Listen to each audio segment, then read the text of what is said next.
Maneva na sema PENDREAM TV. PENDREAM TV de osia dem yopo. Joining us this morning, Hanza Suini. He's a member of the NDC's National Communications team. We have Solomon Owusu, Communications Director, United Party Plus.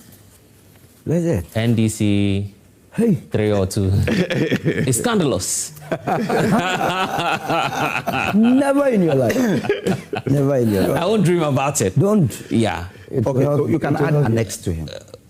You want to add what? Annex. NDC annex. Can we just deal with Dumsor now? So we'll do the needful. I don't want trouble this morning. So let me start off because these are your copies, man. I know. Oh, thank you so much. Free of charge. Yeah, by the way, it's a book written by yes. It's on. I love it. It's on Ghana's energy sector. When I opened, that's good. Yeah, I read something that I have never really dreamt of. The Senate. I didn't know it belongs to Senate. Yeah. But I saw it here. Oh, that's good. So you have a new book. Thank you very much. Yeah. Right. Thank you. Okay. Thank you. Hamza, here we are. Yes. Awal says it's a leadership problem. So the deficit we're having in the Ashanti region, let's spin it on the leadership. Good morning to you. Good morning to my colleagues in the studio, and of course my own senior Lom, and of our cherished viewers as well, and those who have joined us in the studios today. You see, I have always argued that when it comes to the energy sector, we have allowed the NPP so many years of latitude to continue to box in their own created bubble of deception in terms of the commitments they have demonstrated as far as the center is concerned. And that has been the problem, even if you take into account the current outages. First of all, when this government assumed office, we were quite candid to the good people of this country, even if you participated in the National Economic Dialogue Forum that was organized. One of the towering challenges government kept on hammering on had to do with the failure of investments in the energy sector and the crippling debt that threatened the viability of that sector from day one. We did not hide that from the good people of this country. Indeed, even in the president's first State of the Nation address, he alluded to the crippling debt crisis that apparently was challenging the sector. And we did so not just because of what we came to meet, but because of the investments we know we championed between 2014, 2015, and 2016, when we had a major power crisis in this country. That was occasioned not because of the John Dramani Mahama-led administration, but because of our years of failure to invest in that sector collectively. Right. Now, His Excellency decided to accept that responsibility and drove investments in the sector that led to plans like Ameri, that in the run-up to the 2024 election, they had to quickly move to Kumasi to prevent an embarrassment.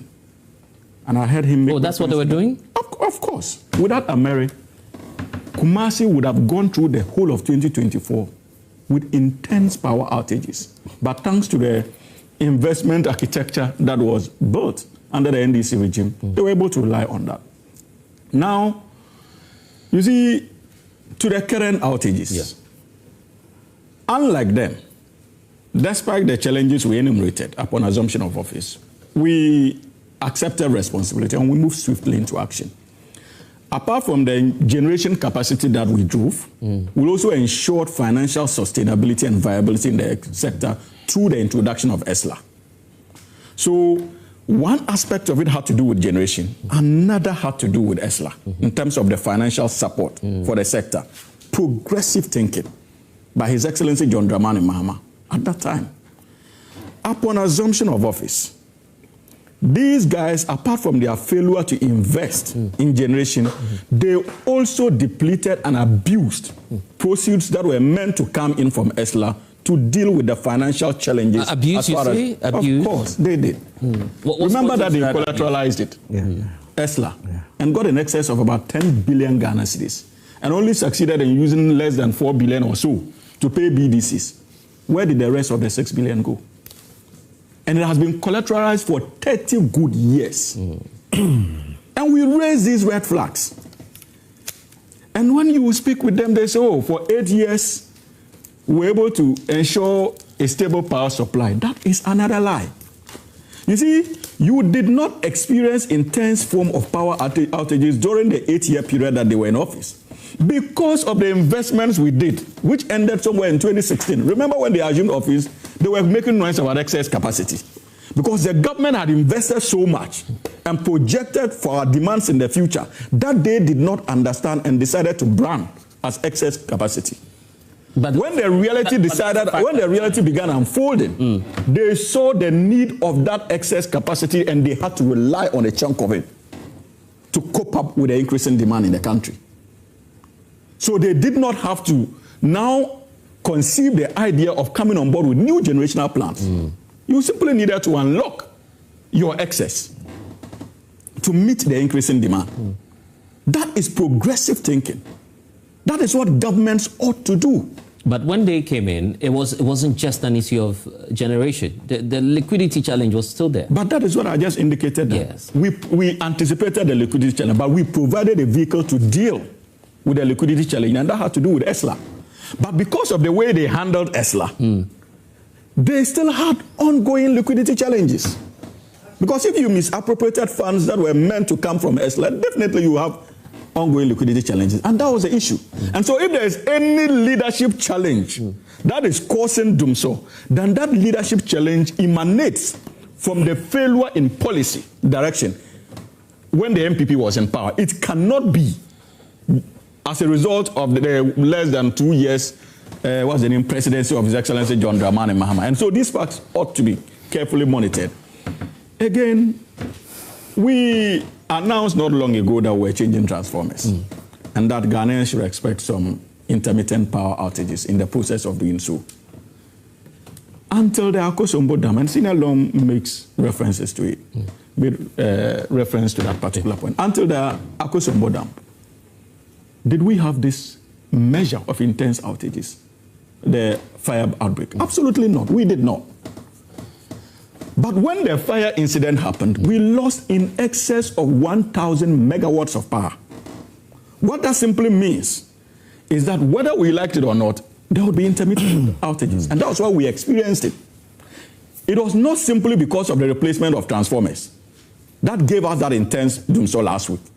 It had specifically to do with that fire outbreak. And mind you, in 2024, they experienced Dumsor. And when we demanded for Dumsor timetable, what did they tell us? They told us to prepare our own timetable. But even at that time, if you look at the Gridco records, they were shading load in excess of 700 megawatts by 2024 December. 700 megawatts. And we have lost in excess of that as a result of the fire outbreak, 1,000 megawatts. So clearly, there will be intense power outages.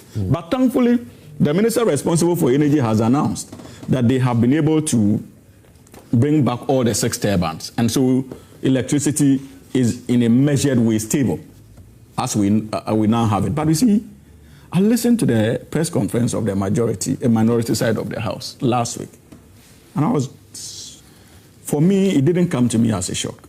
Because then again, it manifested their continuous failure to appreciate the mess that they left behind. In that energy sector recovery plan that was in that press conference read by their Deputy Minister for Energy, Honorable Collins Adomako, at the time, when they were in office, I think he was a Deputy Energy Minister. He indicated that the NDC government, the reason why we are having power outages has to do with the fact that we abandoned their energy sector recovery plan. For them, it had nothing to do with the fire outbreak of Akosombo that resulted in a loss of about 1,000 megawatts of power. It had nothing to do with transformer replacement. It was simply rooted in the fact that we failed to follow through their energy sector recovery plan.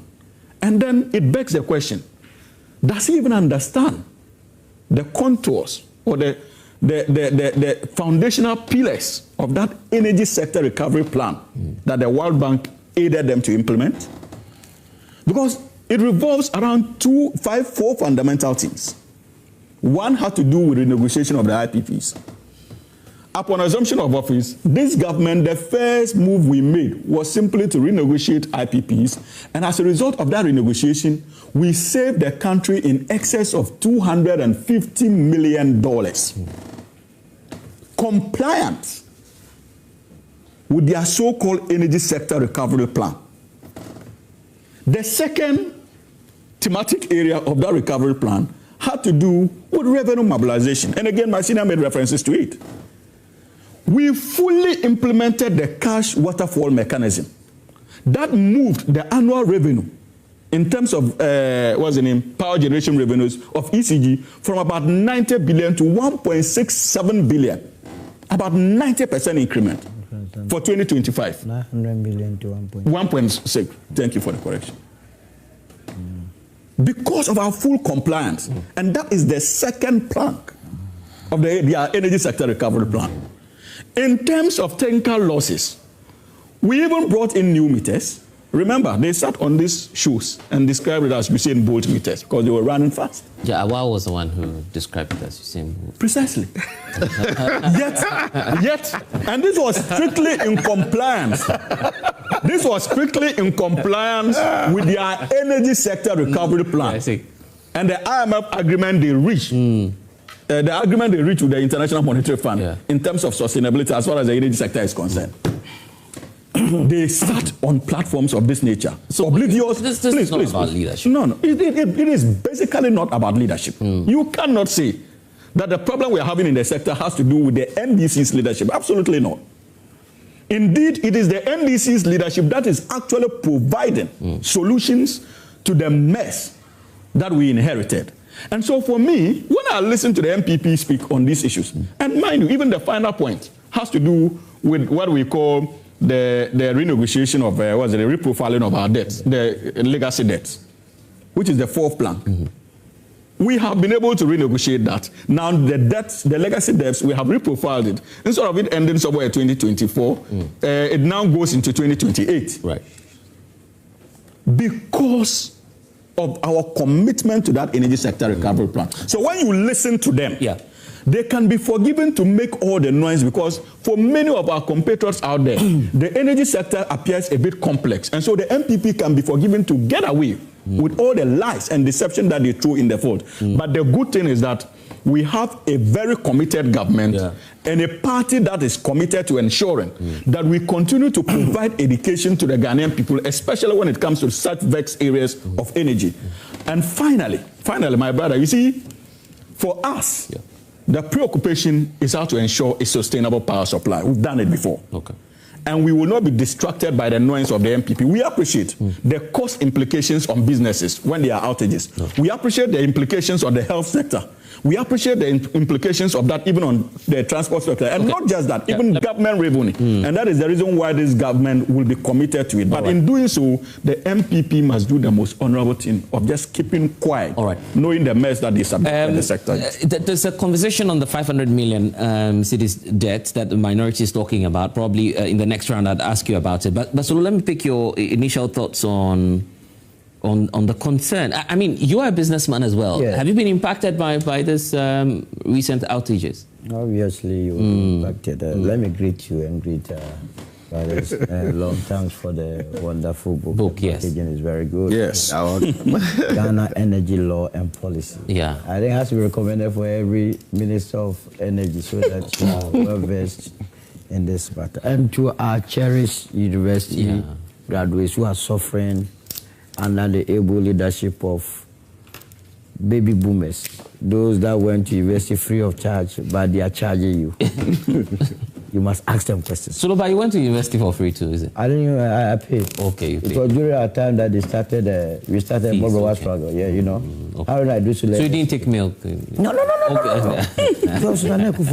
did enjoy free. You didn't have Mahama. So, I went to even senior high school for free. It's very clear that under the directive principles of state policy, Article 36 is so clear that the mandate of every government is to make sure that the economy is managed and managed well, so that all of us will be happy. That is the job of every government. The government is to make you happy. Exactly. And this is really so, because as I've been saying, if you go to Genesis 1:3, right there, the Creator said, "Let there be light." And indeed, there was light. So if you come into government and decide to turn that Genesis 1:3 to 3:1 and say, let there be darkness and there is darkness. We want to fight against the creator of this world. And that is why people take the issue of Dumsor very serious. And you remember, I have been an ardent supporter of that 1 cedi levy that they imposed. Yes, in fact, you were defending it. I defended it because the effect or the impact of Dumsor can never be compensated by anything. So I said the government was right in 2025 in introducing that levy to the extent that they will be using the proceeds of that levy to do what they promised the people of this country. You know, in 2025, the Dumsor rate is small, and that's what they brought in the 1 cedi. And once they brought it, it stabilized the system. So I was happy. And it's the reason why recently, when world market prices of oil was also going up, I insisted that I would never advise President Mahama to take off that levy. Because, you see, the Ghanaian will cry, but leaders are put there not to take soft decisions. Not Microsoft. You have to take hardcore decisions. And that hardcore decision must always and always be in the interest of the people. Dumsor levy taken out and you experiencing Dumsor, which one do you like? You would prefer to pay the tax and get a light.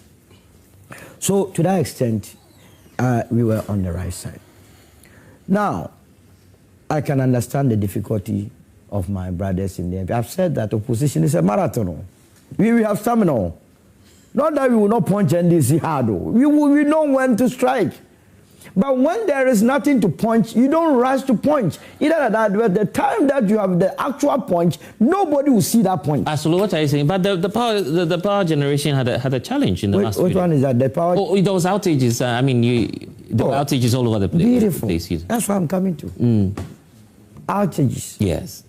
In Kumasi, that my brother was ferrying. Yes. Remember when Napo was asked, when are you bringing the Dumsor time? It was the same Kumasi that brought that issue out. In fact, the journalist asked him the question at Kumasi. Yes.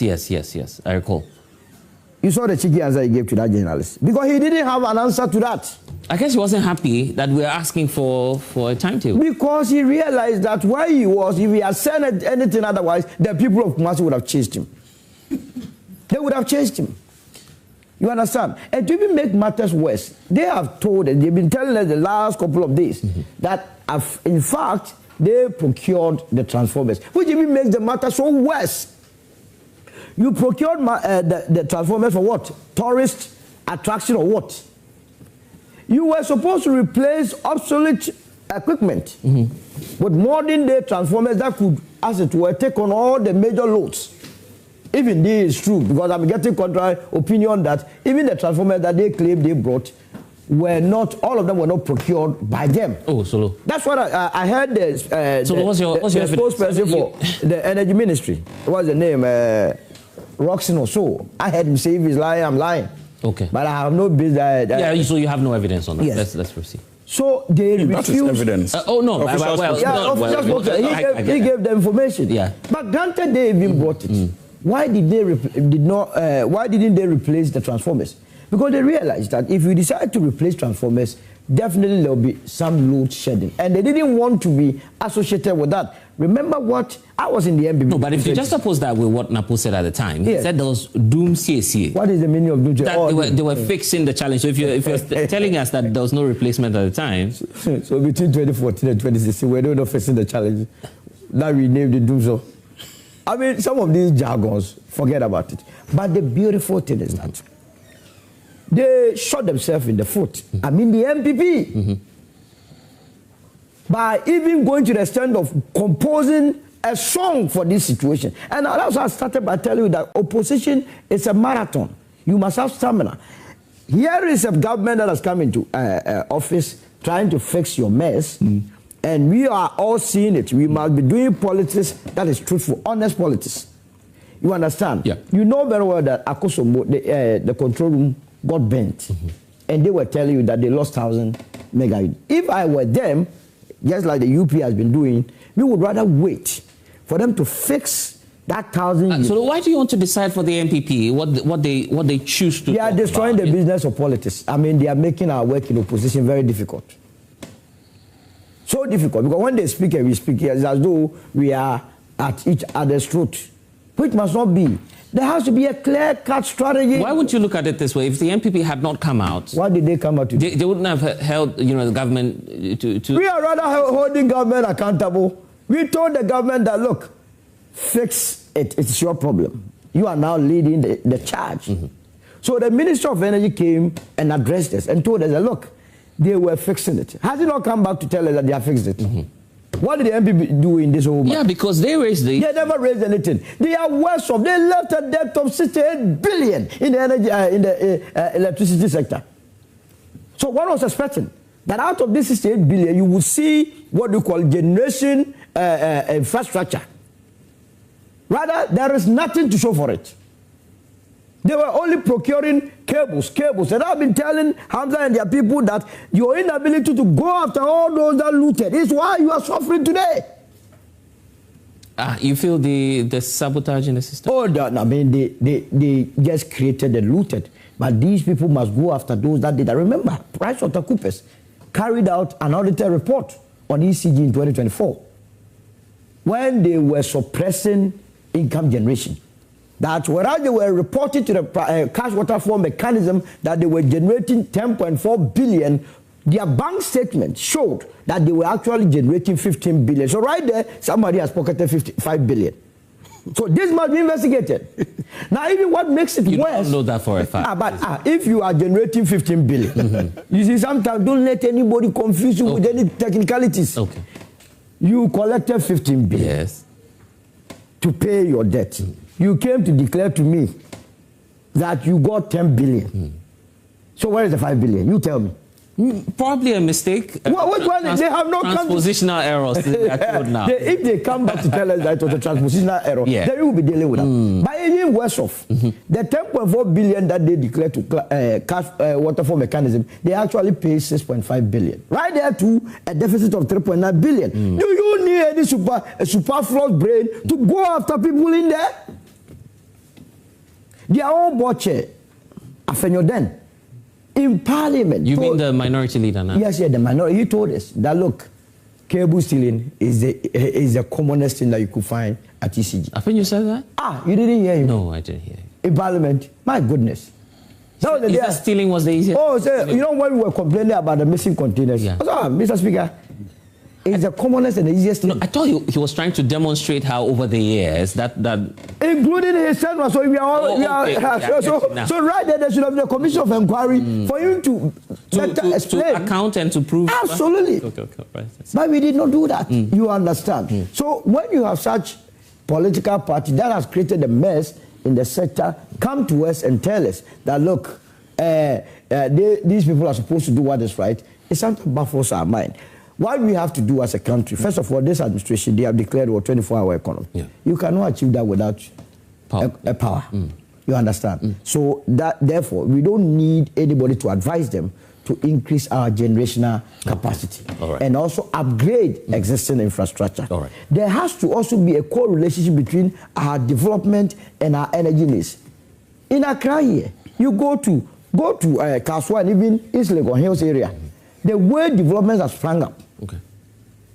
I ask myself whether the country planning, before they issue any permit to anyone want to build, they do that in close collaboration with the Electricity Company of Ghana. Because if the Electricity Company of Ghana knows that in this area, the sort of buildings that are coming up, it will increase, they would then make adequate preparation. In fact, our building permit, there has to be a fee on it that would also go to ECG to be buying adequate transformers to take care of an area. Same with the Ghana Water Company.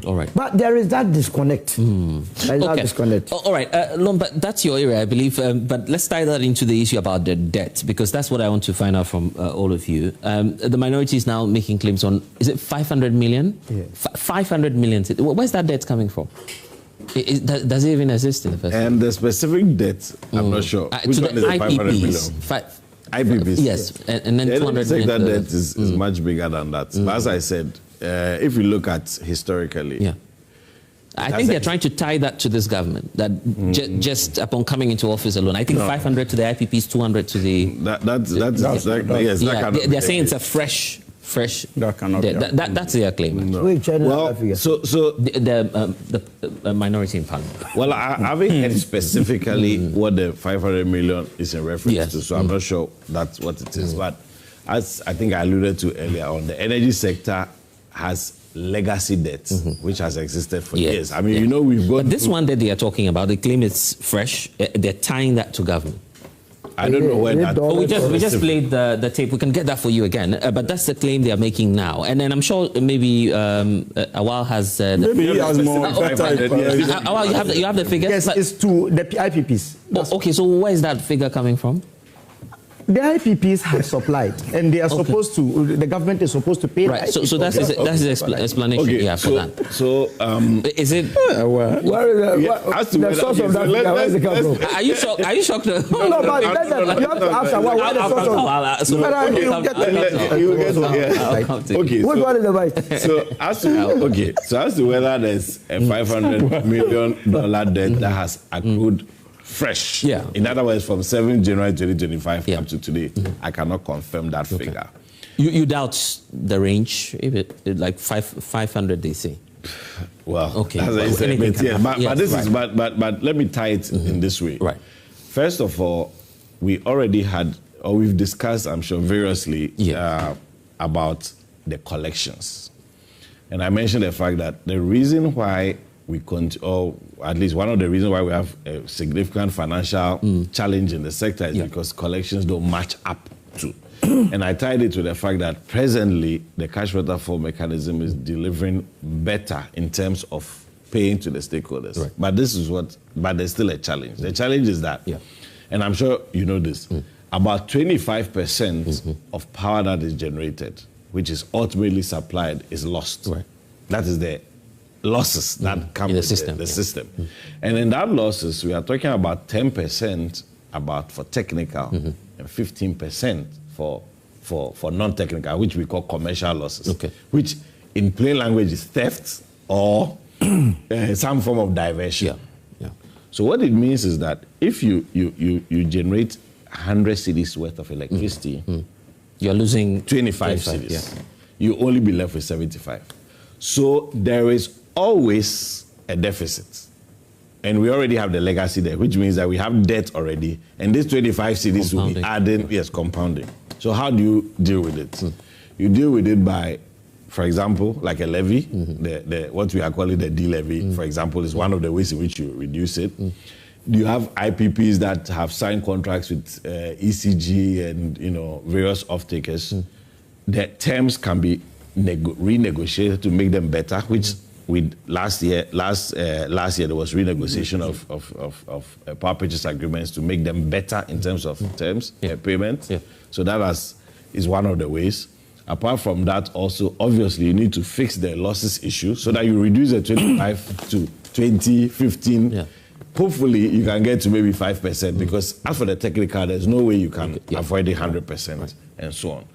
So for so long as the energy sector is the way it is, and then of course I've also talked about the cash waterfall mechanism, which is if you are paying them proportionally, it still means there will be a gap because the collection is not 100%.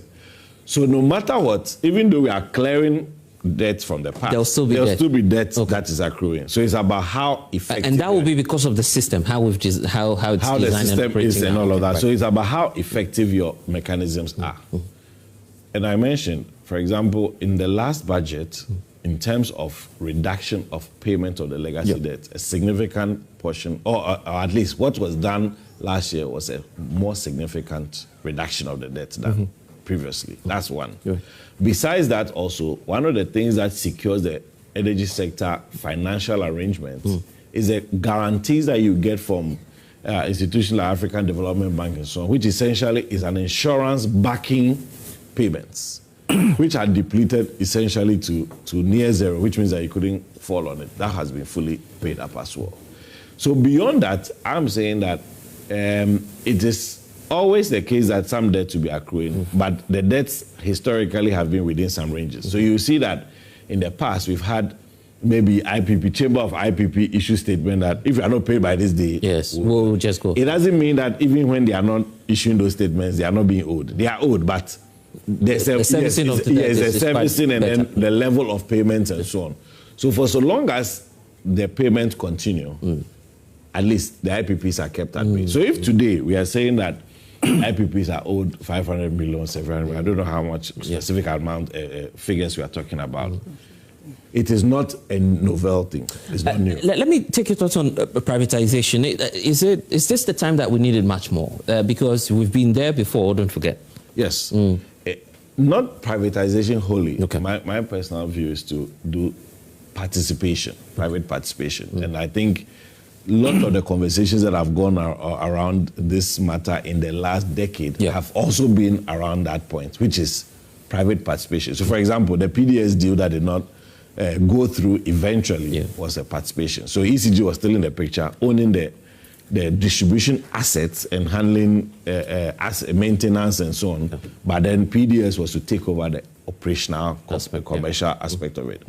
And it is a good idea for us to explore at this time because you see this 25% we are talking about. When you are engaging, of course, ECG as a public institution can also be given targets to do that. But we've seen the records in the last decade that it hasn't significantly dealt with the issue. So if, for example, you are engaging a private player to come into that space, you can set a target of how you reduce that 25% will tie to some kind of compensation arrangement. And you know, private people are looking for money, so they'll find solutions and mechanisms for that. But I also know that presently the discussion around the private participation is to look at breaking up the ECG area into smaller concessions because ECG is in charge of the entire southern sector of Ghana, apart from the free zones enclave, which is under enclave power. The southern part of Ghana is under ECG's mandate, and it's a huge area. All these things we are discussing today about transformer upgrades and how long it will take and when was procured and so on. ECG has a huge assignment. So perhaps that's when participation is allowing other players to come in terms of handling different segments of the ECG concession area can be considered. So it should be discussed fully. We've seen that trade union congresses, as you know, they are resisting. They've issued statements, they've talked about how and so on. But the truth is that the results show that ECG alone is not delivering on it. And that so there should be a need for private players to also be part of the conversation. Well, do you have the figures now? Yes. What was it, 500 million? Yes, it's even 700 million. Oh, not even 500. $700 million. And you see... what's the source? I mean, can we probe the figures? So in January, Joy News reported, before even January, we heard what they said, that they had cleared all the IPP debt that they have. Who said that? Who said the finance minister. No, I'm just asking. Last year. Who said that? In December last year. That? The finance minister said that he had cleared December. He said he had paid 1.7 million. No, cleared 1.4. Are you saying 1.4 billion? He cleared? Yes. Or he so cleared, 1.4. or he paid part. He said he has cleared it. Not all. Awal, you need. So why will you ask me a question and you are interjecting me and allow people? Because you are lying. Why must I lie? You just need a lie. Okay, Awal, with just a bit of clarity. It's a lie. Did the finance minister say he cleared everything? What did he say? No, but you know what he said. You are telling us he said it. I said, they said their obligations to the IPPs, they had cleared it. And everything. They had paid 1.4. I'm coming. They had paid 1.4. 1.4, okay, right. When the shortfalls started in January, where the generation became a challenge, when Telegraphic was doing the announcement that they are knocking off places 2 hours, 3 hours, and so on. Joy News independently checked that there are still legacy debt of $300 million. And that is the reason we, in minority, are saying that from January up to today, we know 200 billion has been added to that 300 billion that Joy News, that independent. So how does that add it to? How does that make it 500 for government? Yeah, that is 500. I said that. As of January, it was 300 million, which was corroborated by Joy News Isaac Kofi J. You can cross-check. Yeah, hold on. That was in 300 January. 300 million was not as a result of your tenure? Because in January, if you're talking about January... Yes, that is, it was really... Because if you're talking about January... I see it's become a stammerer by force. Is it? Can you clarify? I want you to clarify that. The reason is that the host is not allowing me to flow. I just want to... No, the reason the host will not allow me to flow. How do I... Well, I'll give you the Hold on. But I just want to understand what I'm saying that. January, which time? As at January... About 6th or 7th of January. Okay. I don't know the 2024? 2026. Oh, this year. This year, January 2026. So we can check. You can check. Okay. January 2026. Join is reported that indeed there are outstanding debt with the IPPs, which is around 300 million. And we're telling you that between January and today, it has even accumulated to 500 million to IPPs alone and 200 million to the suppliers of fuel. And it's the reason we have written an RTI report to request for this thing. For what? And that was what they said. What were you asking? For the information that indeed they should tell us the debt that is there for the IPPs to be cleared and the fuel suppliers. So we did a press conference. You wrote the RTI asking for updates on the debt. Yet you believe at the same time that it's 500 million. Our checks and everything to point to the fact that indeed it is 500 million. And I told you that from the trajectory of even an independent media house saying that there was a 300 million as of January. And we're saying that our checks is that we have 500 million debt to the IPPs. But the RTI is not about debt. It's about the reason one Ghana it's about the one city. That that's why I'm asking you the question. I am saying that if you have watched the D-levy. It is not. Wow. It is not. The RTI by the deputy chief whip is on the one city Dumsor levy. Yes. No. So there is an ITI by our energy members of the energy committee, which the MP for Overlook is spearheaded. And indeed, there is an. Is that new? Yes, it's new. Okay. Well, did you listen to the press conference? Yeah, I'm referring to that same press conference. Exactly. So I'm saying RTI is for the D levy, not for. No. Not for the. The RTI is by Habib. And that is for D levy. Which one is D levy? This one, the Dumsor levy, the energy sector recovery, the one city. You understand? I don't know if any D levy. I know there's a one. I'm saying that. That's that RTI is separate from that press conference. That press conference, it was addressed by the members of the energy committee in Parliament, right? And they enumerated issues. And under it, that they said that data available to us suggest that there is a 500 million debt with the IPPs and 200 million with fuel suppliers. Okay, let me just. And we will be happy that indeed the government comes to clear to tell us that indeed this is not true. That is one. Two is that, you see, when you talk about the general debt at but our research team is just pointing to us that the finance minister still acknowledges that there's still an outstanding debt of 700 million. He's already acknowledged that. So then it means. No, but you said here that he told us he has cleared all the debt. So what I'm saying is that he said he has cleared debt. As at December, you understand? It was December that he said he has cleared the debt, and he said 1.4 billion. And I'm saying that we are saying that the debt is not only to IPP. Yeah, but this is coming from my joy online. I'm saying that the entire debt is not for only IPP. The 1.4 that he cleared was not for IPP. I get that. There are other debts that they are supposed to clear. The energy sector debt is not only for IPPs.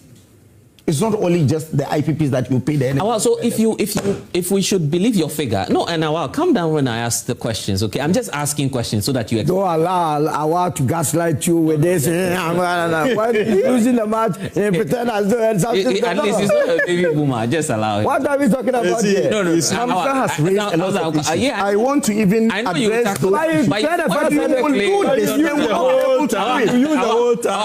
Being a stammerer. When you make it. That's the whole problem. You use the whole time. Because he's interjecting me. No, because you don't know what you're talking about.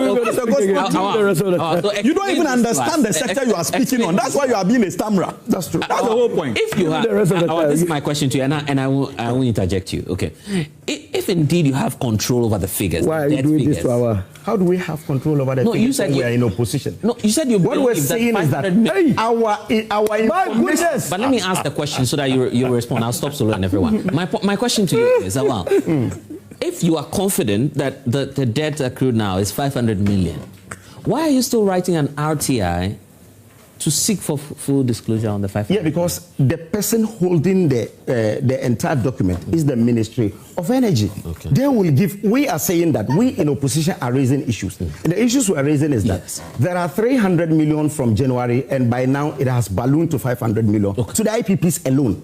And there's another 200 million to fuel suppliers. Okay. And we have raised it in Parliament, say that this is it. So the government should respond or come clear. If the government is not responding, we write an ITI to get the information so that we put it out. But that's what we are doing. The figure is higher than the 700 million already acknowledged by the finance minister. The 700 million is not for IPPs alone. Check. But that's what you just said. You said I'm saying that the 700 million that was acknowledged. That was acknowledged by the finance minister. Yes. Did he say only IPPs? Yeah, but it's making your point, isn't it? Because it is not, because what briefing, you said I am talking about is going to IPPs, 200 to other issues. You just said that. If you add that, that's 700 million USD. The 700 million USD he is talking about is different. It's not really what we are talking about. Okay. Because he said it is the energy sector debt legacies. All right. It is different. It is different. Different from this one. Again, you see, when we took over in 2017, we felt that indeed there was huge debt, around $2.5 billion dollars.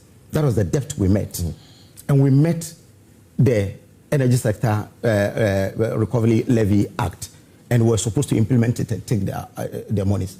At that time, looking at the amount of money accrued, 2.1 billion, we will have to really get money to pay VRA and others so that we'll be able to really get the lights on. And that was the reason we had to collateralize the ESLA so that we can take that money to knock off and be able to really keep the lights stable. That was what we did. And again, you see, when we came, we met excess capacity that he talked about. That is true. You signed a take or pay agreement that every year we're paying over $500 million to capacities that were not generated. We didn't use. I thought John Amewu had said he was doing away with the take or pay agreements. And that how do you take away with? How do you do away with all the takeaway? You can't do that. It's an agreement that we made. But this was during your. I'm saying that he didn't say that. He said we were trying to renegotiate. That's those what who he had said, not because started. I Those who had not started, we do away with those who had not started. Right. But those who had started, you can't do anything about it. That was the reason we had to do Amandi and other power plants for them to continue so that they will be able to bring it on. Every year at that time, we were paying $500 million to really idle plants that we were not using. Car power alone, we gave them over $300 million. But Awal, you recall that you made an attempt. In fact, a delegation was sent to Dubai, I recall. Yes. To renegotiate. Yes. And you came. That's not. No, I know, but I'm talking about the take or pay you had challenges with during your tenure. You recall you returned from Dubai with. This is not really take or pay. This is a Mary. Okay.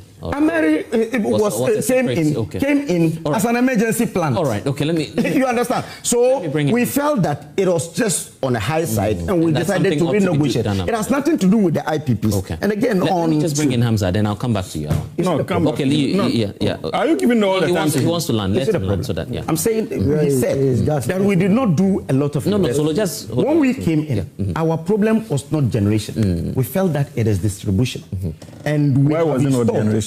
Because we resolved the generation. You didn't resolve it. You didn't resolve it. Because at the time you were living, it was 3,700 megawatts of installed capacity that you met. So I should be interjecting him as well. Let me land. I'm saying that when we came, that was what we did. And again, we were able to really work and install bulk distribution points. The one in Pokwasi is the biggest in this country. 504 MVA, Okay. and again the one in Kaswa, and the one in Owusu in Kumasi. So the distribution, we invested heavily in distribution, and we brought in the transformers and so on. So you see, the thing is that you give me opportunity to speak, but you interject. You allow them to interject me, and you. How do I learn? Soga, you see. Awal, calm down. Yeah. Soga. Okay. No, but. I know. Let's allow Hanza to also say a few words. You see, you are going to go back to him. Solo, I'll give you the time. The interesting thing is that around this table, I'm sure that those who are monitoring us knows the political party that has a handle when it comes to our energy sector crisis, and the political party that clearly, as manifested even by one of their lead communicators in the studios, seem not to have an appreciation of that sector. So even if you do not have an appreciation of that sector, resolving challenges in that sector would be quite obvious, because you would not be able to resolve these challenges. And that is what has been manifested around this table. First of all, the minister responsible for energy indicated that as at last year, 2025, we had paid in excess of $1.4 billion to the energy sector debts, as far as the debts are concerned. These are the facts. It was not stated anywhere that we had been able to retire all the debts in 1 year. Clearly. That is why my brother was being a stammerer. Yeah, but he says that the finance minister had cleared.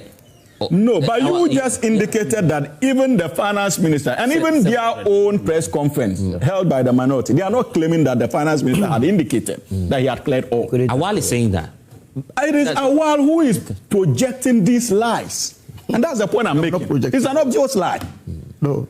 That's one. Two, you need to appreciate the constraints within which even government found money to do so.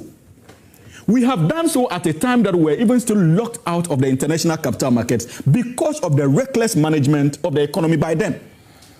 Government had to look within, had to cut excess expenditure, fine-tune government expenditure to be able to retire these debts in a matter of 1 year. When they were faced with a similar challenge in 2017, they had to rely on loans through the collateralization of ESLA to raise 10 billion. Yeah, but he just justified that to you. Please. They had to rely on, what's the name? ESLA, that John Dramani Mahama created as a foresight solution to our energy sector challenges. For 30 years, to be able to raise 10 billion. We have not gone to any international capital markets. We were able to raise that $1.4 billion internally in a matter of a year.